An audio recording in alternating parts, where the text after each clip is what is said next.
नमस्कार, हमारे खास कार्यक्रम चर्चा में आपका स्वागत है। मैं हूं आदित्य श्रीवास्तव। चर्चा में आज बात होगी नई शिक्षा नीति की। जी हां, नई शिक्षा नीति से किस तरीके से भारत की शिक्षा व्यवस्था में बदलाव आएंगे, इस पर आज चर्चा करेंगे। क्योंकि इस पूरी शिक्षा नीति को समझने की अगर कोशिश करें तो मायने इसके ये हैं कि नए भारत के निर्माण के लिए भारत की शिक्षा व्यवस्था किस तरीके की होनी चाहिए और किस तरीके से विकसित राष्ट्र की तरफ हमारा देश आगे बढ़े, उसमें शिक्षा व्यवस्था एक महत्वपूर्ण रोल अदा करती है।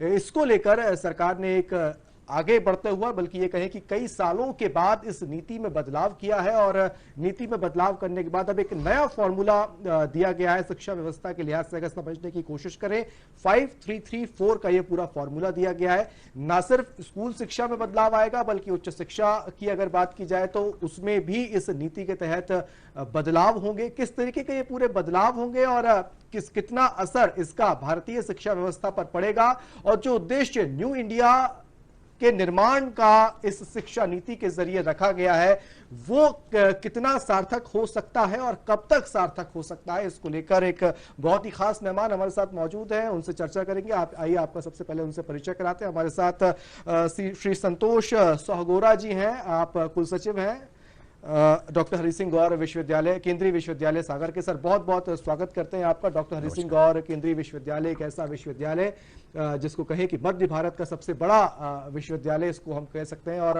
आजादी के पूर्व से ही, इस स्वतंत्रता के पूर्व से ही जो है इस विश्वविद्यालय की शुरुआत हो चुकी थी, इसका स्थापना हो चुकी थी, और तब से ही आज तक अगर बात की जाए इस केंद्रीय विश्वविद्यालय की तो अपने आप में कई मुकाम अब तक ये हासिल कर चुका है। कई ऐसे विभूतियां, कई ऐसे बड़ी हस्तियां इस विश्वविद्यालय से निकल चुकी हैं जो ना सिर्फ भारत बल्कि दुनिया भर में भारत का नाम रोशन कर रही हैं, इस विश्वविद्यालय का नाम रोशन कर रही हैं। संतोष जी, बहुत बहुत स्वागत एक बार फिर आपका करेंगे। और सबसे पहले संतोष जी, नई शिक्षा नीति पर अगर बात करने चाहे हम, और जो उद्देश्य इस नई शिक्षा नीति का सरकार का रहा है कि इसको बदल कर एक नई व्यवस्था में हमको जाना है, छात्रों को एक नई व्यवस्था में लेकर जाना है, कितना इसका असर देखा जा सकता है और वो किस तरीके के बदलाव होंगे जो देखने को मिलेंगे? देखिए, जब नई शिक्षा नीति की हम बात करते हैं तो ये बताना चाहेंगे कि ये भारत देश की तीसरी शिक्षा नीति है। सबसे पहले ये शिक्षा नीति 1968 में आई, उसके बाद 1986 में आई, और 1986 के 34 साल बाद यानी 2020 में 29 जुलाई 2020 को ये कैबिनेट द्वारा ये नेशनल एजुकेशन पॉलिसी पास की गई। अब इम्प्लीमेंटेशन के दौर पे ये जा रही है। देखिए, ऐसा है कि भारत बहुत तेजी से आगे बढ़ रहा है, और हम सभी जानते हैं कि माननीय प्रधानमंत्री जी की परिकल्पना है कि आने वाले समय पे जो देश है वो नॉलेज का सुपर पावर बने। और जब सुपर पावर बनने की बात आती है तो ये लाजमी होता है कि शिक्षा नीति जो हमारी 34 साल पुरानी है उस पर भी चेंजेस किए जाएं। हम ये नहीं कहते कि जो पुरानी शिक्षा नीति है उसमें बहुत ड्रॉबैक्स हैं, लेकिन हम ये कहना चाहते हैं समय के साथ तो हर चीज परिवर्तनशील होती है, और जब समय परिवर्तनशील है, आप देखें आर्थिक क्षेत्र में हो चाहे वो सामरिक क्षेत्र में हो, तो ये क्षेत्र पीछे कैसे रह जाए। और शिक्षा में यदि हम आगे आएंगे तो बाकी जो क्षेत्र में हम आगे बढ़ने की संकल्पना है वो और अच्छे तरीके से हम उसको साकार कर सकते हैं। तो इसीलिए जो नई शिक्षा नीति है, जिसे कि हम लोग नेशनल एजुकेशन पॉलिसी 2020 कहते हैं, इसमें इतना विहंगम इसमें प्रादुर्भाव है, इसमें इतना ज्यादा विस्तार है कि आने वाले दिनों पे शिक्षक भी और जो छात्र हैं दोनों के लिए बहुत ज्यादा लाभदायी होगी जब ये इम्प्लीमेंट होगी। क्योंकि अब इम्प्लीमेंटेशन के स्टेज पर इसको आना है, और अब धीरे धीरे, और इम्प्लीमेंट भी ऐसा नहीं कि एक बार में पूरी तरीके से हो जाएगी, कई फेजेस में इसको हम इम्प्लीमेंट होते हुए देश भर में देखेंगे। सर, क्या अभी जो पद्धति चल रही है, शिक्षा व्यवस्था चल रही है, और जब इसका इम्प्लीमेंटेशन हो जाएगा नई शिक्षा नीति 2020 का, क्या बदलाव आएगा, किस तरीके से इसको हम समझ सकते हैं? जी, देखिए, ऐसा है कि इसमें मुख्य जो बातें हैं वो एक तो दो सेगमेंट्स होते हैं। स्कूली शिक्षा होती है, इसके अलावा होता है हायर एजुकेशन की बात करते हैं, फिर इसमें जो बैक पे जो एजेंसीज होती हैं जो काम करती हैं, जैसे यूजीसी है, तो इन सब चीजों में देखेंगे आमूलचूल परिवर्तन होने के आसार हैं। और कैसे वो परिवर्तन होंगे? चरणबद्ध तरीके से होंगे। गवर्नमेंट में जो इम्प्लीमेंटिंग एजेंसीज हैं, जैसे जो मिनिस्ट्री ऑफ एजुकेशन, सबसे पहले तो ये बताना चाहेंगे कि जो एनईपी में जो पहला चेंज हुआ, मानव संसाधन जो मंत्रालय है उसे बदल के शिक्षा मंत्रालय किया गया, ये एनईपी की ही देन है। और जब शिक्षा मंत्रालय है तो शिक्षा मंत्रालय नोडल एजेंसी है, इसमें बहुत और से अवयव रहेंगे जिसके माध्यम से हम चेंजेस देखेंगे। और जब हम चेंजेस की बात करते हैं तो सबसे पहली बात ये आती है कि स्कूली शिक्षा होती है। अब स्कूली शिक्षा पे हम सब वाकिफ हैं कि 10+2 एजुकेशन सिस्टम चल रहा है। अब इसका एक नया जो स्वरूप आएगा वो आएगा 5+3+3+4, यानी कि पहले जो चीजें थी, जो परिवर्तन हुए हैं, उसमें आप देखेंगे कि जो सबसे पहला स्टेज हो 3 से 6 वर्ष का होता है, फिर 6 से 8 का होता है, फिर 8 से 12, फिर 14, फिर 14 से 18 वर्ष की जो स्टेज होती है, इसमें आप देखिए कि जो सबसे इंपॉर्टेंट चीज होती है इसमें कि दिमाग बहुत क्यूरियस होता है किसी बच्चे का, वो होती है 3 से 6 वर्ष की उम्र। तो जब वो क्यूरियस होता है उसी समय, अभी तक जो कोठारी आयोग की रिपोर्ट थी उसमें वोकेशनल शिक्षा हम लोग 10वीं के बाद करते थे, लेकिन अब इस पे आप देखेंगे कि 6वीं के बाद या 6वीं से ही वोकेशनल स्टडी की ओर बच्चे का ध्यान रहेगा, जो वो सोचे वैसा ही करे। और जो इसका सबसे अनोखा और जो सबसे ज्यादा आकर्षित करने वाला जो इसमें एक परिवर्तन होगा वो है कि जो बच्चा है 5वीं तक की जो शिक्षा है वो अपनी मातृभाषा में ले सकेगा, क्षेत्रीय भाषा में ले सकेगा, उस पे कोई भाषा थोपी नहीं जा सकती। जैसे कॉन्वेंट स्कूल में हम पढ़ते हैं तो वहां पे अंग्रेजी में पढ़ना अनिवार्य होता है, तो ऐसा कुछ भी नहीं होगा।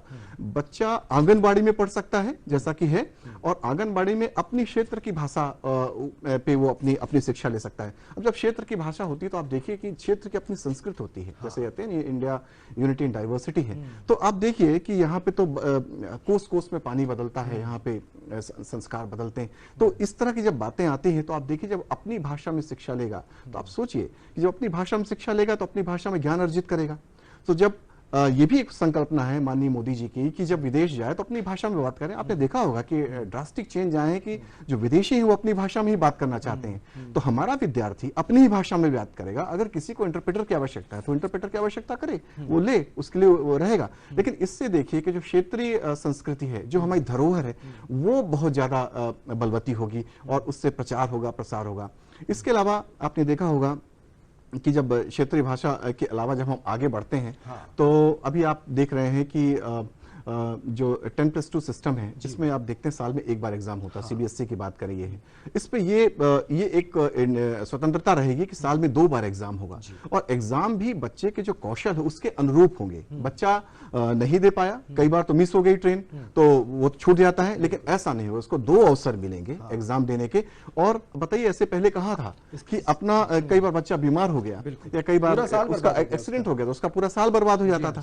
तो ऐसे में ये 2 बार उसको अवसर मिलेंगे। और उस पे भी ये आप देखिए कि अभी तक को करिकुलर एक्टिविटीज, स्पोर्ट्स एक ऐसी चीजें थी जिसको थोड़ा दूर रखा जाता था। ये कहा जाता था कि ये एडिशनल है, लेकिन मेन पढ़ाई उसको करनी पड़ेगी, फिजिक्स, केमिस्ट्री, मैथ्स और ये सब सब्जेक्ट है। लेकिन अब सप्ताह में 1 क्लास रहेगी स्पोर्ट्स की। अगर बच्चा स्पोर्ट्स की ओर जाना चाहता है तो स्पोर्ट्स की जो पढ़ाई वो करेगा उसको आगे काम आएगी। इसीलिए जो वोकेशनल स्टडी की हम बात आपसे कर रहे हैं, इसमें एक और बहुत अच्छी बात आई है कि अगर बच्चा मतलब होटल में कैसे कैटरिंग होती है उसका काम करना चाहता है तो पढ़ाई के बीच में वो प्रैक्टिकल के लिए भी वहां पे जाके अपना वो ज्ञान अर्जित कर सकता है, जो पहले मनाही थी इन सब चीजों की। तो इस तरह से बहुत बड़ा विस्तार होने वाला है इस सर, अभी तक जो शिक्षा नीति चल रही है उसमें ये भी कहा जाता है कि कहीं ना कहीं रटन पद्धति को कहीं ना कहीं बढ़ावा दे रही थी, या व्यक्ति बच्चा रट के अपना एग्जाम दे के वो आगे बढ़ सकता था, अच्छे नंबर ला सकता था। लेकिन अब जो नई शिक्षा नीति आ रही है उसमें कहीं ना कहीं उसका कौशल उसमें देखा जाएगा, रटने की बजाय जो वो वाकई करना चाहता है या जो उसके अंदर की एक्टिविटीज हैं उसके जरिए भी पूरे पाठ्यक्रम तैयार किया गया है। क्या ये माने कि रटन पद्धति से अब बाहर निकलकर ये नई शिक्षा व्यवस्था उसके कौशल और उसके रुचि पर रुचिकर हो जाएगी? देखिए, ऐसा है कि आपने बहुत ही अच्छा प्रश्न किया है, और सबसे बड़ी बात यह है कि अभी तक की जो हमारी शिक्षा पद्धति है उसमें जैसे मैंने मैथ्स ले लिया, फिजिक्स ले लिया, केमिस्ट्री ले लिया, यही बीएससी के सब्जेक्ट होते थे। लेकिन अब ये विद्यार्थी को छूट होगी, CBSE choice based credit system ये जो लागू है उसमें वो अपने क्रेडिट्स जनरेट कर सकेगा। कहने का मतलब ये हुआ कि अगर वो फिजिक्स पढ़ रहा है लेकिन उसका थोड़ा बहुत इंटरेस्ट म्यूजिक में भी है, वो म्यूजिक की भी क्लास में जा सकेगा और म्यूजिक में अपना करियर बना सकता है उस शिक्षा को लेकर। क्योंकि आपको मालूम है जब हम करियर बनाने की बात करते हैं तो उससे संबंधित डिग्री होनी चाहिए, तो वो उसको उससे उसका भी फायदा उसको मिलेगा, उसकी भी क्लासेस लगेगा। हमें लगता है थोड़ा बेकरी का ज्ञान चाहिए तो वो बेकरी के लिए होम साइंस की क्लासेस में जा सकता है, स्पोर्ट्स की क्लास अटेंड कर सकता है। इस तरह आर्ट की क्लासेस, मतलब ये जो अमालगमेशन है कि इंटरडिसिप्लिनरी अप्रोच का कंसेप्ट आया है सामने कि फिजिक्स के साथ हम बायोलॉजी भी पढ़ सकते हैं और बायोलॉजी के साथ जूलॉजी तो पढ़ते ही हैं, साथ में हम मैथमेटिक्स भी पढ़ सकते हैं। तो ये एक बहुत ही बड़ा कंसेप्ट आया है इस नई शिक्षा नीति। यानी संतोष जी, इसको इस तरीके से समझ सकते हैं हम कि जिस तरीके से बच्चा 10+2 तो क्लियर करता ही था, उसकी वो एक फिक्स सब्जेक्ट थे, उसको वही पढ़ना है, एक पूरा फिक्स पैटर्न था। लेकिन उसके बाद जब वो हायर एजुकेशन में आता था तो वहाँ कई बार वो अपना कुछ और डिप्लोमा कोर्सेज करने जाता था, अपने स्किल डेवलपमेंट के लिए कुछ और कोर्सेज भी, कई सारे कोर्सेज चलते थे। स्कूल एजुकेशन के दौर में ही वो बच्चा वो तमाम चीजें अपना सकता है, स्कूल एजुकेशन के दौर में ही, चाहे वो वोकेशनल ट्रेनिंग्स की बात की जाए, उस दौरान से ही उसके अंदर वो माहौल डाल दिया जाएगा। देखिए बिल्कुल, मैं ऐसी बात करूं कि यदि कोई इंजीनियर है तो उसे ओवरसियर चाहिए, उसे ड्राफ्ट्समैन चाहिए। तो 6वीं के बाद ही बच्चे का अगर रुचि है तो वो उस रोजगार परक जो विषय है उस पे जाके वो रोजगार के अवसर तलाश सकता है और अपना खुद का कौशल डेवलप करके अपना खुद का उद्यम रोजगार लगा सकता है। ये पहले व्यवस्थाएं नहीं थी, यही तो मैं कह रहा हूं। अब आप देखिए, जब हम हायर एजुकेशन की बात करते हैं तो ये होता था कि अगर बीएससी में कर रहा हूं और सेकंड ईयर किसी कारणवश फेल हो गया, ठीक है, तो मेरा सप्लीमेंट्री नहीं दे पाया तो मेरा पूरा वर्ष बर्बाद होता है। इनफैक्ट वो पूरा हम कर ही नहीं सकते। फर्स्ट ईयर देने का मतलब एक पीछे जाओ तो हमारे 3 साल बर्बाद होते थे। लेकिन देखिए, इस जो ये हमारी नेशनल एजुकेशन पॉलिसी 2020 है, इसमें एक विशेष रूप से आप देखेंगे कि 4 वर्षीय पाठ्यक्रम रहेंगे, वो भी इंटरडिसिप्लिनरी। कहने का मतलब यदि बच्चे ने फर्स्ट ईयर पास कर लिया है तो उसको सर्टिफिकेट कोर्स का उसको एक डिग्री दी जाएगी, और यदि वो सेकेंड ईयर पास कर लेता है तो उसे डिप्लोमा कोर्स की डिग्री दी जाएगी। अगर वो थर्ड ईयर पास कर लेता है तो बीएससी की डिग्री, कोई बच्चे का पूरा 3 साल खराब नहीं होगा। बैचलर्स की डिग्री थर्ड ईयर में मिल जाएगी। और फोर्थ ईयर है कि अगर वो रिसर्च ओरिएंटेड है तो फोर्थ ईयर करके सीधे रिसर्च कर सकता है। पीएचडी और एमफिल की अगर बात की जाए तो ये कहा जा रहा है कि एमफिल अब बंद हो जाएगी और उसमें भी कुछ बदलाव किए गए। देखिए बिल्कुल आपने सही कहा, एमफिल करने का जो प्रावधान है ये इस पे नहीं है। बच्चा, मैंने कहा ना, इससे रिसर्च करना चाहता है तो वो सीधे ही रिसर्च कर सकता है। उसके लिए पीएचडी में एडमिशन लेगा और पीएचडी एडमिशन लेने के साथ साथ वो शोध कार्य करेगा, पढ़ाई भी करेगा, अपने रिसर्च पेपर भी पब्लिश कर सकेगा और एक अच्छा गुणवत्ता परक शोध करने के लिए बहुत अच्छे गाइड भी उपलब्ध उसको कराए जाएंगे। टेक्निकल एजुकेशन के लिए अगर देखें तो इस देश में हायर एजुकेशन में अगर हम आते हैं तो यूजीसी, एआईसीटी, ये तमाम संस्थाएं होती थी जिससे कई सारे महाविद्यालय या यूनिवर्सिटीज कहें वो एसोसिएट होते थे और वो कहीं ना कहीं उनकी निगरानी में कहीं आते थे। ऐसे में ये भी कहा जा रहा है कि अब अलग अलग संस्थाएं ना होकर कोई एक संस्था होगी और वही रेगुलेट करेगी। बिल्कुल आपने सही कहा, अब higher education council of India एक बनाई जाएगी जो आई थिंक विचाराधीन है। और आप देखते हैं कि भाई अगर इंजीनियरिंग की डिग्री लेना है तो उसके लिए जो रेगुलेटरी अथॉरिटी है एआईसीटीई, ठीक है, इसके अलावा यूजीसी है जो फंड का इंतजाम करती है और साथ में हायर एजुकेशन के लिए पूरी यूनिवर्सिटीज को मैन्यूवर करती है।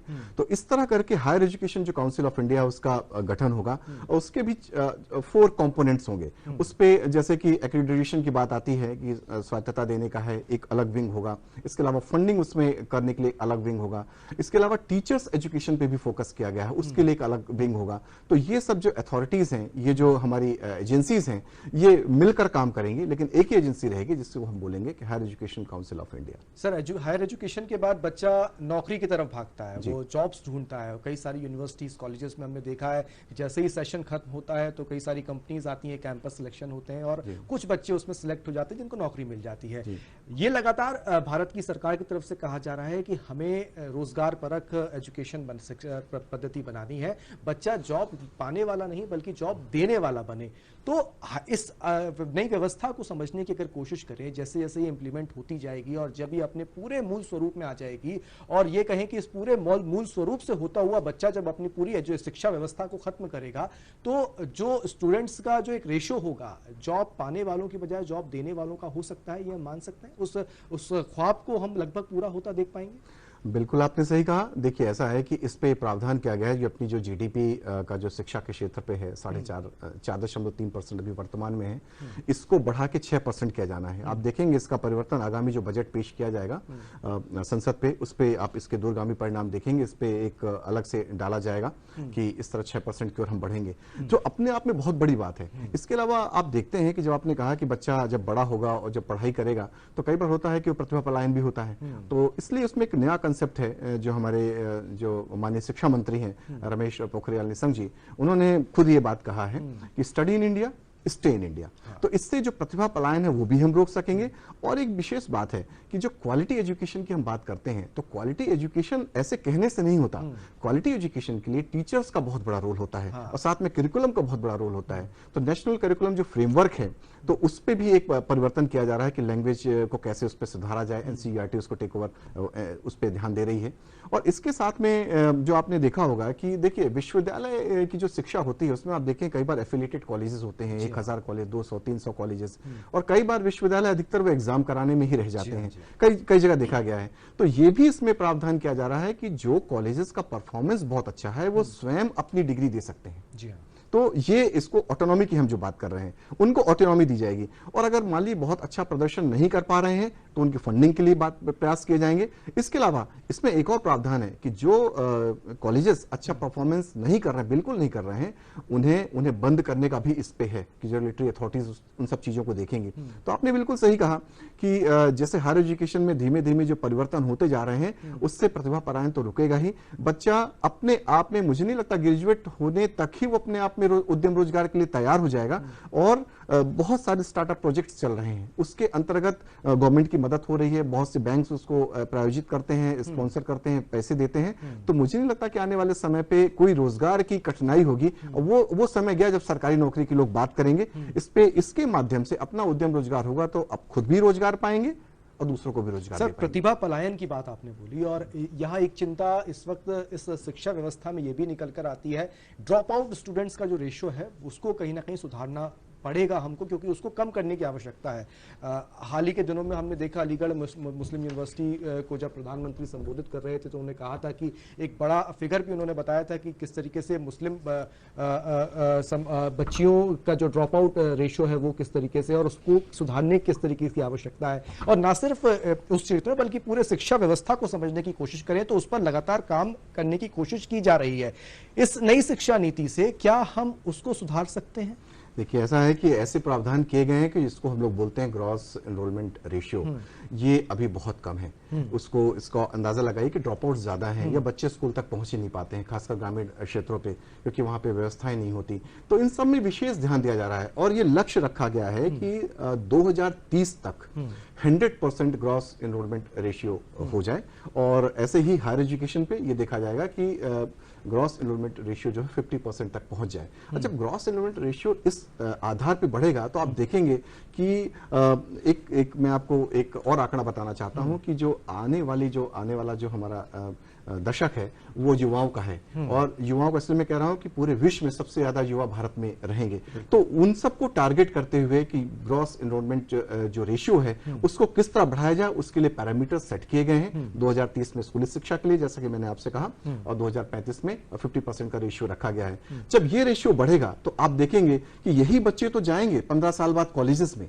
तो कॉलेजेस में जाएंगे तो सरकार अभी से इस बात का ध्यान दे रही है कि जब इतने बड़े बच्चों की भीड़ आएगी और साथ में जब बच्चे पढ़ेंगे, उतने टीचर्स चाहिए, उतने संसाधन चाहिए, उतने स्कूल चाहिए और साथ में उतना ही रेवेन्यू चाहिए, उतना ही पैसा चाहिए।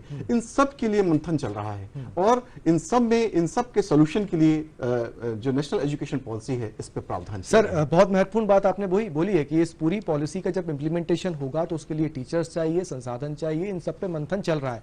लेकिन सर, बात यह भी आती है कि अब चूंकि किसी भी नई पद्धति पे आप जब जाते हो तो एक नई ट्रेनिंग की भी आवश्यकता होती है, एक नए सिस्टम को अडॉप्ट करने के लिए, क्योंकि उसका इंप्लीमेंटेशन जिन लोगों को करना है और जिनके साथ करना है, यानी कि टीचर्स, क्या उनके ट्रेनिंग्स को लेकर, उनके स्किल्स को ट्रेनिंग्स को लेकर भी कुछ प्रावधान है इसमें, या उस पर भी शिक्षा मंत्रालय जो है वो काम कर रहा होगा? देखिए, ऐसा है कि अब ये कंसेप्ट आ गया है कि टीचर्स नहीं रहेंगे, उन्हें मेंटोर का काम करना पड़ेगा विद्यार्थी के लिए।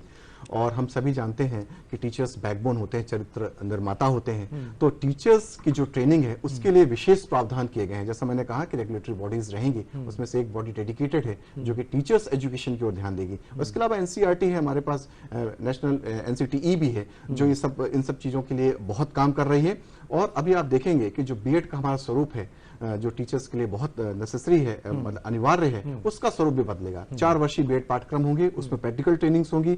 उसके अलावा ये जो शिक्षक हैं उनको प्रैक्टिकल ट्रेनिंग में जाना पड़ेगा, क्लास की एक अप्रेंटिसशिप टाइप की ट्रेनिंग करनी पड़ेगी।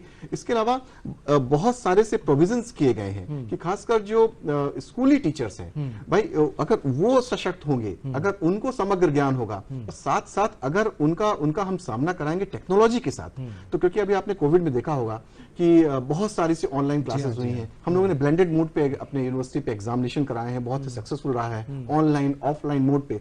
और बड़ा आश्चर्य होता है कि सागर जैसे क्षेत्र में भी एंड्रॉयड फोन के माध्यम से लोगों ने एजुकेशन ली है, एग्जाम दिए हैं, और हम लोग को खुशी होती है कि अपने आप वो अडॉप्ट करते जा रहे हैं टेक्नोलॉजी को। तो सर क्या ये बेसिक जो स्टेप थी नई शिक्षा नीति की, उस पर चढ़ना शुरू हो चुके हैं हम ये कहें कि इस कोविड काल में? बिल्कुल आपने सही कहा है, टेक्नोलॉजी एनेबल्ड हम एजुकेशन दे रहे हैं और आने वाले समय पे ही देंगे। देखिए ऐसा है कि जब मैंने कहा कि नॉलेज सुपर पावर की जब हम बात करते हैं तो उसके लिए तो जितने पैरामीटर्स हैं सबको करना पड़ेगा। और आपको मालूम है कि क्यूएस रैंकिंग है और भी रैंकिंग है, जितनी भी रैंकिंग्स हैं। और भी आपको एक छोटा सा मैं उदाहरण देता हूं कि स्टैनफोर्ड यूनिवर्सिटी जो अमेरिका की यूनिवर्सिटी है, उसने एक सर्वे कराया कि पूरे विश्व में जो 2% बेस्ट रिसर्चर्स हैं यानी साइंटिस्ट हैं, उसमें आपको बताना चाहेंगे भारत देश से 1500 साइंटिस्टों का नाम था। उसमें से सागर विश्वविद्यालय से करीब 10 से 15 लोगों के साइंटिस्ट का नाम था।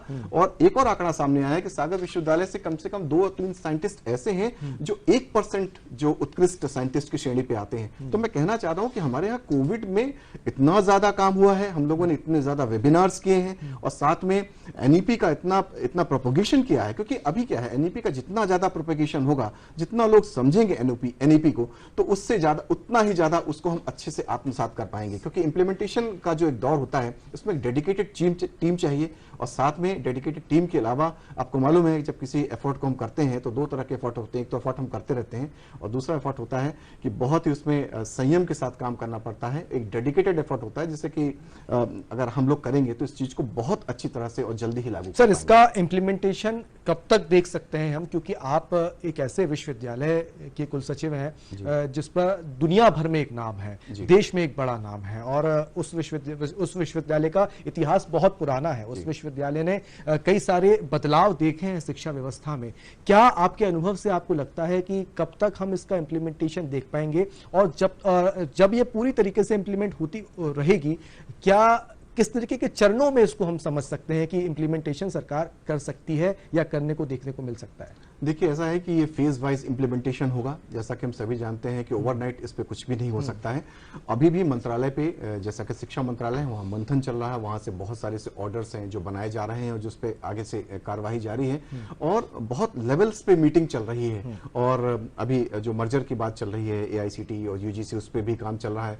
इस तरह करके ये जो इंप्लीमेंटेशन का दौर है, ये कम से कम हमें लगता है जितना जल्दी होगा, लेकिन इसमें आने वाले समय पे या इस दशक पे जो हम कह रहे हैं, ज्यादा से ज्यादा इंप्लीमेंटेशन के दौर पे हम रहेंगे।